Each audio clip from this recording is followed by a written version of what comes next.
एक गांव में झूरी नाम का एक किसान रहता था।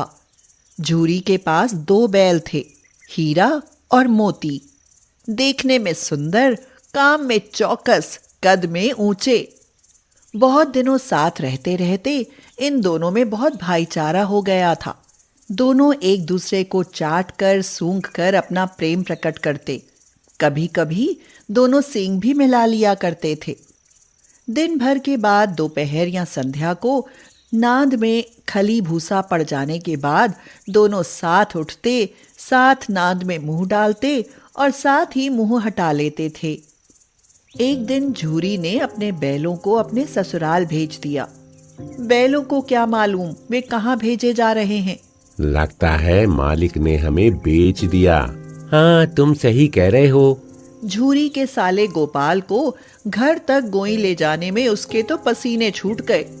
वह पीछे से हाँकता तो दोनों दाएं बाएं भागते, लात मारता तो दोनों सींगे नीची करके हुंकारते। हमने तो मालिक की सेवा करने में कोई कसर नहीं रखी। अगर इतनी मेहनत से काम न चलता था और काम ले लेते। हाँ, हमें तो मालिक की चाकरी में मर जाना कबूल था। हमने कभी दाने चारे की शिकायत नहीं की। उसने जो कुछ खिलाया वो सिर झुकाकर खा लिया। फिर भी उसने हमें इस जालिम के हाथ क्यों बेच दिया। संध्या समय दोनों बैल अपने नए स्थान पर पहुंचे। गोपाल ने दोनों को बांध दिया। दिन भर के भूखे थे, लेकिन जब नाद में लगाए गए तो एक ने भी उसमें मुंह नहीं डाला। मालिक का घर हमने अपना घर समझ रखा था, वो आज हमसे छूट गया। ये नया घर, नया गांव, नए आदमी, सब बेगानी से लगते हैं।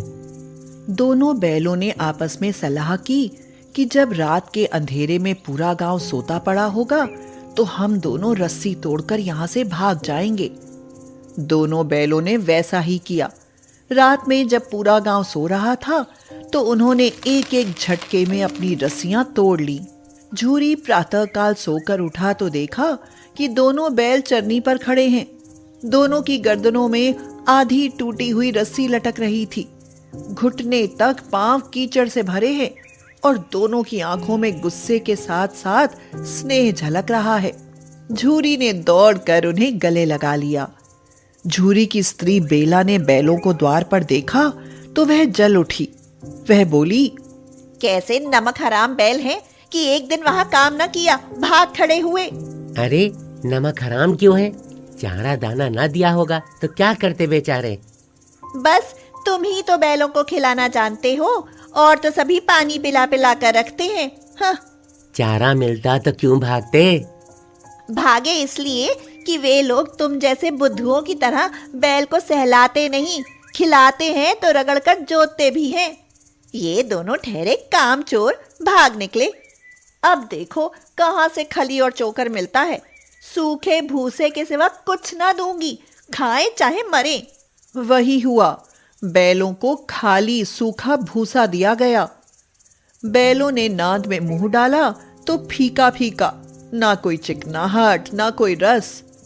दूसरे दिन झूरी का साला फिर आया और बैलों को ले चला। अब की उसने दोनों को गाड़ी में जोता। मैं ये गाड़ी को खाई में गिरा दूंगा। पर हीरा समझदार था। हीरा ने संभाल लिया। संध्या समय घर पहुंचकर उसने दोनों को मोटी रस्सियों से बांधा और कल की शरारत का मजा चखाया। फिर वही सूखा भूसा डाल दिया। अपने दोनों बैलों को खली चूनी सब कुछ दिया और हमें यह सूखा भूसा डाल दिया। दोनों बैलों का ऐसा अपमान कभी ना हुआ था। यहाँ इतनी मार पड़ने के बाद ये सूखा भूसा मिला है। दोनों ने नांद की तरफ आंखें तक ना उठाईं। दूसरे दिन गोपाल ने बैलों को हल में जोता, पर इन दोनों ने जैसे पांव ना उठाने की कसम खा ली थी। वह मारते मारते थक गया, पर दोनों ने पांव ना उठाया। गोपाल को गुस्सा आ गया। उसने हीरा की नाक पर जब खूब डंडे मारे तो मोती का गुस्सा तो काबू से बाहर हो गया। वह हल लेकर भागा। हल, रस्सी, जुआ, जोत सब टूट टाट कर बराबर हो गया। गले में बड़ी बड़ी रस्सियां ना होती तो दोनों पकड़ में ना आते। भागना व्यर्थ है, तुम्हारी तो इसने जान ही ले ली थी। अब की बड़ी मार पड़ेगी। पड़ने दो, बैल का जन्म लिया है तो मार से कहां तक बचेंगे। गोपाल 2 आदमियों के साथ दौड़ा आ रहा है। दोनों के हाथों में लाठियां हैं। कहो तो दिखा दूं मजा, मैं भी लाठी लेकर आ रहा है। नहीं भाई, खड़े हो जाओ, मुझे मारेगा तो मैं 1-2 को गिरा दूंगा। इतने में गोपाल आ पहुंचा और दोनों को पकड़कर ले चला। कुशल हुई कि उसने इस वक्त मारपीट ना की, नहीं तो मोती पलट पड़ता। आज दोनों के सामने फिर वही सूखा भूसा लाया गया।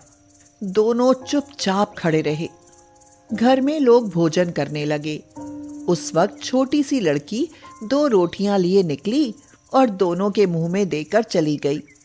उस एक रोटी से इनकी भूख तो क्या शांत होती, पर दोनों के हृदय को मानो भोजन मिल गया। लड़की गोपाल की थी। उसकी मां मर चुकी थी और उसकी सौतेली मां उसे मारती रहती थी। दोनों दिन भर जाते, डंडे खाते, शाम को थान पर बांध दिए जाते और रात को वही बालिका उन्हें 2 रोटियां खिला जाती। प्रेम के इस प्रसाद की यह बरकत थी कि 2-2 गाल सूखा भूसा खाकर भी दोनों दुर्बल न होते थे, मगर दोनों की आंखों में रोम रोम में विद्रोह भरा हुआ था। एक दिन मोती बोला, अब तो नहीं सहा जाता हीरा। क्या करना चाहते हो? एक हाथ को सींगों पर उठाकर फेंक दूंगा। लेकिन जानते हो, वो प्यारी लड़की जो हमें रोटियां खिलाती है उसी की लड़की है जो इस घर का मालिक है। ये बेचारी अनाथ हो जाएगी। तो मालकिन को फेंक दूं? वही तो इस लड़की को मारती है। लेकिन औरत जात पर सींग चलाना मना है, ये भूल जाते हो तुम। तुम तो किसी तरह निकलने ही नहीं देते। बताओ, तोड़ाकर भाग चलें? हाँ, ये मैं स्वीकार करता, लेकिन इतनी मोटी रस्सी टूटेगी कैसे? रात को जब बालिका रोटियां खिलाकर चली गई तो दोनों रस्सियां चबने लगे, पर मोटी रस्सी मुंह में ना आती थी। बेचारे बार बार जोर लगाकर रह जाते थे। सहसा घर का द्वार खुला और वह लड़की निकली। दोनों सिर झुकाकर उसका हाथ चाटने लगे। उसने उनके माथे सहलाए और बोली, खोल देती हूँ, चुपके से भाग जाओ, नहीं तो ये लोग मार डालेंगे। आज घर में सलाह हो रही है कि इनकी नाकों में नाथ डाल दी जाए। लड़की ने रस्सी खोल दी, पर हीरा और मोती दोनों चुप खड़े रहे। अब चलते क्यों नहीं? चलें तो, लेकिन कल इस अनाथ पर आफत आएगी, सब इसी पर संदेह करेंगे। सहसा बालिका चिल्लाई, दोनों बैल भागे जा रहे हैं। ओ दादा, दादा, दोनों बैल भागे जा रहे हैं। ओ दादा, दादा, दोनों बैल भागे जा रहे हैं, जल्दी दौड़ो। गोपाल हड़बड़ाकर भीतर से निकला और बैलों को पकड़ने चला। वे दोनों भागे। गोपाल ने पीछा किया और भी तेज हुए। गोपाल ने शोर मचाया, फिर गांव के कुछ आदमियों को भी साथ लेने के लिए लौटा। दोनों मित्रों को भागने का मौका मिल गया। सीधे दौड़ते चले गए, यहाँ तक कि मार्ग का ज्ञान न रहा। जिस परिचित मार्ग से आए थे उसका यहाँ पता न था। नए नए गांव मिलने लगे। तब दोनों एक खेत के किनारे खड़े होकर सोचने लगे, अब क्या करना चाहिए? मुझे मालूम होता है, हम राह भूल गए। तुम भी बेतहाशा भागे, वहीं उसे मार गिराना था। उसे मार गिराते तो दुनिया क्या कहती? वो अपना धर्म छोड़ दे, लेकिन हम अपना धर्म क्यों छोड़ें? दोनों भूख से व्याकुल हो रहे थे। खेत में मटर खड़ी थी, चरने लगे। रह रहकर आहट लेते रहते थे, कोई आता तो नहीं है। जब पेट भर गया, दोनों ने आजादी का अनुभव किया तो मस्त होकर उछलने कूदने लगे। पहले दोनों ने डकार ली, फिर सींग मिलाए और मोती ने हीरा को कई कदम पीछे हटा दिया। अरे ये क्या, कोई सांड टौंकता चला आ रहा है? हाँ, सांड ही है। वह सामने आ पहुंचा। सांड पूरा हाथी था। उससे भिड़ना जान से हाथ धोना है, लेकिन न भिड़ने पर भी जान बचती नजर नहीं आती। इन्हीं की तरफ आ भी रहा है। कितनी भयंकर सूरत है। बुरे फंसे, जान बचेगी क्या? कोई उपाय सोचो जल्दी। अपने घमंड में फूला हुआ है, आरज़ू विनती ना सुनेगा। भाग क्यों ना चले? भागना कायरता है। तो फिर यहीं मरो, या तो फिर कोई उपाय सोचो जल्दी। उपाय यह है कि उस पर दोनों जने एक साथ चोट करें। मैं आगे से चोट दूंगा, तुम पीछे से अपने सींग मारना। दोहरी मार पड़ेगी तो भाग खड़ा होगा। मेरी ओर झपटे, तुम बगल से उसके पेट में सींग घुसेड़ देना।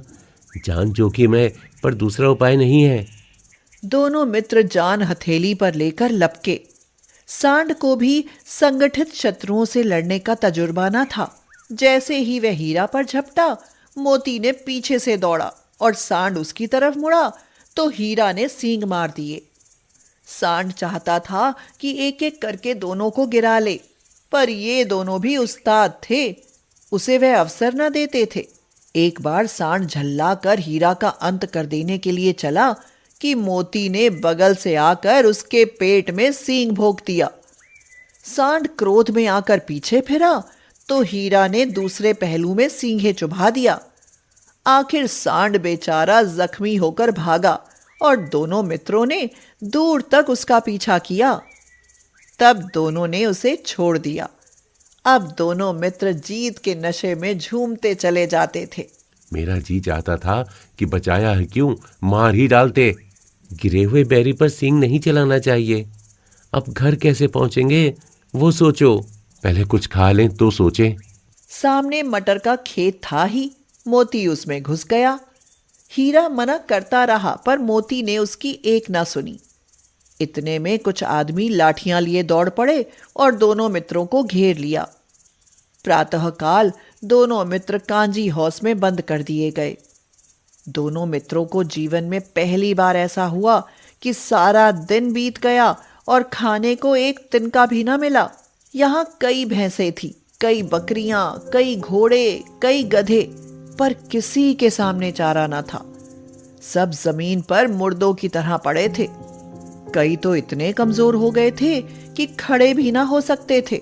रात को भी जब कुछ भोजन ना मिला तो हीरा मोती से बोला, अब नहीं रहा जाता मोती, मुझे तो मालूम होता है कि प्राण निकल रहे हैं। आओ दीवार तोड़ दें। बाड़े की दीवार कच्ची थी। हीरा मजबूत तो था ही, अपने नुकीले सींग दीवार में गड़ा दिए और जोर मारा तो मिट्टी का एक चिप्पड़ निकल आया। मोती का साहस बढ़ा। मोती ने दीवार में सींग मारी, दीवार गिरी और फिर हिम्मत बढ़ी और वो लगातार दीवार में सींग मारता रहा। आखिर कोई 2 घंटे की जोर आजमाई के बाद दीवार ऊपर से लगभग 1 हाथ गिर गई। उसने दूनी शक्ति से दूसरा धक्का मारा तो आधी दीवार गिर पड़ी। दीवार का गिरना था कि अधमरे से पड़े हुए सभी जानवर चेत उठे। तीनों घोड़ियां सरपट भाग निकली, फिर बकरियां निकली, उसके बाद भैंस भी खिसक गई, फिर गधे भी भाग निकले। आधी रात से ऊपर हो गया था, सभी जानवर भाग चुके थे। शोर सुनते ही मुंशी और चौकीदार तथा अन्य कर्मचारियों में कैसे खलबली मची। इसके बाद मोती की खूब मरम्मत हुई और उसे भी मोटी रस्सी से बांध दिया गया। 1 सप्ताह तक दोनों मित्र वहां बंधे पड़े रहे। किसी ने चारे का एक दाना भी न डाला। हाँ, एक बार पानी दिखा दिया जाता था। ऐसे मृतक बैलों का कौन खरीदार होता। सहसा एक दढ़ियल आदमी, जिसकी आंखें लाल थीं और मुद्रा अत्यंत कठोर, आया और दोनों मित्र के कूल्हों में उंगली गोद कर मुंशी जी से बातें करने लगा। गोपाल के घर से ना भागे होते, अब तो जान ना बचेगी। कहते हैं भगवान सबके ऊपर दया करते हैं, उन्हें हमारे ऊपर दया क्यों नहीं आती। भगवान के लिए हमारा जीना मरना दोनों बराबर है। चलो अच्छा ही है, कुछ दिन उसके पास तो रहेंगे। एक बार उस भगवान ने उस लड़की के रूप में हमें बचाया था, क्या अब नहीं बचाएंगे। यह आदमी छुरी चलाएगा, देख लेना। तो क्या चिंता है, मांस, खाल, सींग, हड्डी सब किसी के काम तो आएगा। नीलाम हो जाने के बाद दोनों मित्र उस दढ़ियल के साथ चले। दोनों की बोटी बोटी कांप रही थी। बेचारे पांव तक ना उठा सकते थे, पर भय के मारे गिरते पड़ते भागे जाते थे, क्योंकि वह जरा सी चाल धीमी हो जाने पर डंडा जमा देता था।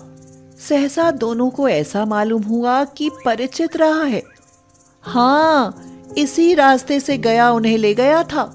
वही खेत, वही बाग, वही गांव मिलने लगे। प्रति क्षण उनकी चाल तेज होने लगी।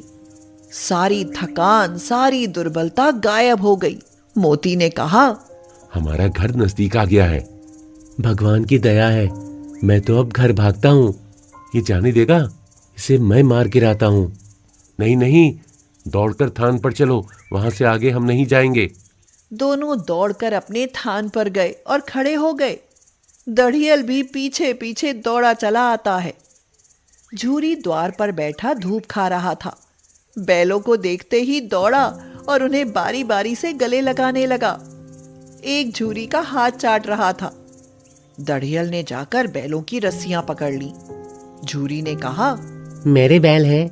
अरे वाह, तुम्हारे बैल कैसे हैं भाई? मैं मवेशी खाने की नीलामी से लाया हूं इन्हें। मैं तो समझता हूँ चुराए लिए जाते हो। चुपके से चले जाओ, मेरे बैल हैं। मैं बेचूंगा तो बिकेंगे। किसी को मेरे बैल नीलाम करने का क्या अधिकार है? जाकर थाने में रपट कर दूंगा। मेरे बैल हैं, इसका सबूत ये है कि मेरे द्वार पर खड़े हैं। दड़ियल झल्ला कर बैलों को जबरदस्ती पकड़ ले जाने के लिए बढ़ा। उसी वक्त मोती ने सींग चलाया। दड़ियल पीछे हटा। मोती ने पीछा किया। दड़ियल भागा, मोती पीछे भागा। गांव के बाहर निकल जाने पर वह रुका, पर खड़ा दड़ियल का रास्ता वह देख रहा था। दड़ियल दूर खड़ा धमकियां दे रहा था, गालियां निकाल रहा था, पत्थर फेंक रहा था। अंत में दड़ियल हार कर चला गया। हीरा ने कहा, मैं तो डर गया था कि कहीं तुम गुस्से में आकर मार ना बैठो। अब ना आएगा। जरा देर में नादों में खली, भूसा, चोकर और दाना भर दिया गया और दोनों मित्र खाने लगे। झूरी खड़ा दोनों को सहला रहा था। वह उनसे लिपट गया। झूरी की पत्नी भी भीतर से दौड़ी दौड़ी आई। उसने भी आकर दोनों बैलों के माथे चूम लिए।